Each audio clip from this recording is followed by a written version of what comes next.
Launching fun through time, catapults, they're awesome. These incredible machines have fascinated people for centuries, and today we're going to dive deep into their history and mechanics. These machines fling things through the air with tremendous force. Whether it's a rock, a flaming projectile, or even a pumpkin during modern-day competitions, catapults have always been about power and precision. From ancient times, catapults were used in wars. They were a game-changer on the battlefield, allowing armies to breach walls and cause chaos from a distance. Imagine the fear and awe they inspired. They launched big rocks and other stuff.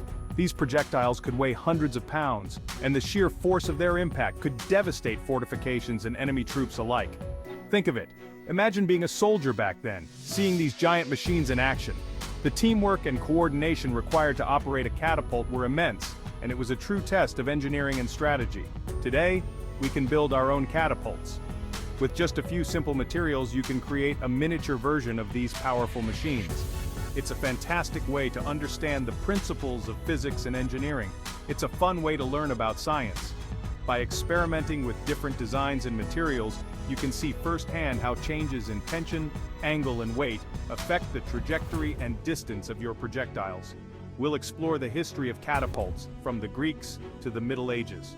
The Greeks were among the first to develop these machines, using them to defend their cities and conquer new territories. Over time, the design and technology evolved, leading to the powerful trebuchets and mangonels of the medieval period. Then we'll build a mini catapult with stuff you find around your house. You don't need fancy equipment or expensive materials. With some popsicle sticks, rubber bands, and a spoon, you can create a working model that demonstrates the same principles as the ancient war machines. Get ready for some catapulting action. Let's go! Whether you're a history buff, a science enthusiast, or just looking for a fun project, building and experimenting with catapults is a thrilling way to connect with the past and explore the wonders of physics. So grab your materials and let's start launching. The Greeks were clever. They made early versions of the catapult. They used something called torsion. Torsion is twisting power. Imagine twisting a bunch of ropes really tight. That's stored energy. The Greeks used this energy to make their catapults fling stuff. The Romans? They loved catapults. They made them even bigger and better. Roman catapults could launch heavy stones. They could knock down walls and cause lots of damage. In the Middle Ages, there was a new kid on the block, the trebuchet. This catapult was different. It used a heavy weight to launch things. Picture a giant lever. On one end is a huge weight. On the other end is a sling holding a projectile. When the weight drops, the sling swings around. It launches the projectile with incredible force. Trebuchets were amazing weapons. They could launch huge rocks, fire bombs, even dead animals. They were a force to be reckoned with. Catapults aren't just for war anymore. Today, scientists use them for cool experiments. They launch things at high speeds to study impact and motion. But the fun isn't just for scientists. You can build a catapult at home. It's easy and fun. It's a great way to learn about physics and engineering. Section 5. Building your own catapult. A step-by-step guide. Ready to build your own catapult? Let's do it. We'll use simple things you can find around the house. This catapult will be small, but it's a great way to learn how these machines work. Get ready to have some fun. It's time to build and launch. Section 6. Step 1. Gathering your arsenal of household items. First, we need to gather our materials. Don't worry, this isn't a trip to the hardware store. We're using everyday stuff. You'll need popsicle sticks, at least 10. Rubber bands, the more the merrier. A plastic spoon for scooping and launching. Tape, we recommend strong tape. And a pencil for marking our design. Gather your supplies and let's get started. Section 7, Step 2, Constructing the mighty catapult frame. Catapults have been used for centuries, from ancient times to the medieval era, as powerful siege weapons. Today, we will build a miniature version that captures the essence of these historical machines. Now, let's build the frame of our catapult.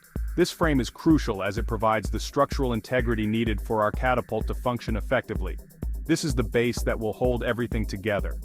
The base is the foundation, and without a strong base, our catapult won't be able to launch anything. 1. Take 8 popsicle sticks and stack them together. These sticks will form the core of our base, providing the necessary support. 2. Use your rubber bands to tie the ends of the stack tightly. Make sure it's secure. The rubber bands act like the nails or screws in traditional construction, holding everything in place. This is the base of your catapult.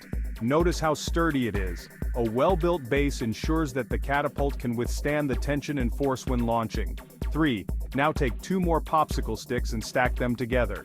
These will form the launch arm, which is a critical component of the catapult. 4. This time, tie one end of the stack with a rubber band. This allows the other end to move freely, acting as the pivot point for the launch arm. This is your launch arm. The launch arm is what will propel your projectile forward. Make sure it is securely attached to the base but also able to move freely. This balance is key to a successful launch. Throughout history, catapults have been used to breach walls and fortifications, demonstrating the power of simple mechanical principles. By building this miniature version, you are connecting with a long tradition of engineering and ingenuity. Once your frame and launch arm are assembled, you can test your catapult. Place a small object in the launch arm, pull it back, and release. Watch as your creation comes to life, launching the object through the air. Notice how the tension in the rubber bands and the leverage of the launch arm work together to create the force needed to propel the object. This is the same principle that made historical catapults so effective. Experiment with different weights and tensions to see how they affect the distance and accuracy of your launches. This hands-on experience will give you a deeper understanding of the mechanics behind catapults. Congratulations! You've successfully constructed the mighty catapult frame. Enjoy testing and tweaking your creation and appreciate the blend of history and science in this fun project. Section 8, Step 3, the launch arm, where power meets precision. Next, we attach the launch arm to the base. This is where the magic happens. First, take your launch arm and carefully slide it between the sticks of the base. The tied end should be at the top, creating a gap between the 2 stacks. Then, use tape to secure the launch arm to the base. Make sure it's strong. Now, tape the spoon to the top of the launch arm. This is your projectile holder. Section 9. Step 4. Let's launch. Aiming and unleashing the fun. You did it, your catapult is ready for action. But how do you launch it? It's simple. Place a small object in the spoon. A mini marshmallow, a bead, a piece of crumpled paper. Pull back on the spoon, using the popsicle sticks as leverage. Aim carefully and let go. Watch your projectile fly. Experiment with different angles and launch strengths. Section 10. The science of slinging, how catapults work. Catapults are simple machines that have been used for centuries, dating back to ancient times. They were pivotal in many historical battles, providing a way to launch projectiles over long distances. They use energy to launch objects. But how exactly do they work? Let's dive deeper into the mechanics and science behind these fascinating devices. It's all about stored energy. This energy is often referred to as potential energy, which is the energy stored in an object due to its position or state. When you pull back the spoon on your catapult, you're storing energy in the rubber bands or springs. The further you pull back, the more energy you store. This stored energy is called potential energy. It's like winding up a toy. The more you wind, the more energy is stored. When you let go, the rubber bands or springs release that energy. This release converts potential energy into kinetic energy, which is the energy of motion. This propels the spoon and your projectile forward. The speed and distance of the projectile depend on how much energy was stored and how efficiently it was transferred. The angle of the launch arm and the amount of force you use all affect how far your projectile will go. It's all about physics. The angle, known as the launch angle, can significantly influence the trajectory and distance. For instance, a 45-degree angle is often considered optimal for achieving maximum range. There are various types of catapults, including the Trebuchet, mangonel, and ballista. Each type uses different mechanisms to store and release energy, but the basic principles remain the same. Today, catapults are not just historical artifacts, they are also popular in educational settings and competitions. Building and testing catapults can be a fun and educational way to learn about physics and engineering. When constructing a catapult, materials and design play crucial roles. Using sturdy materials and precise measurements can make a significant difference in performance. Testing and tweaking your design can help you understand the principles of energy transfer and projectile motion better. It's a hands-on way to see physics in action. Different projectiles can also affect the outcome. Heavier projectiles may not travel as far but can cause more impact, while lighter ones can achieve greater distances. Experimenting with different types of projectiles like water balloons or tennis balls can add an element of fun and creativity to your catapult experiments. So whether you're a history buff, a science enthusiast, or just someone looking for a fun project, building and understanding catapults can be a rewarding experience. It's a perfect blend of history, science, and hands-on learning. And there you have it, the fascinating world of catapults, where ancient technology meets modern-day curiosity.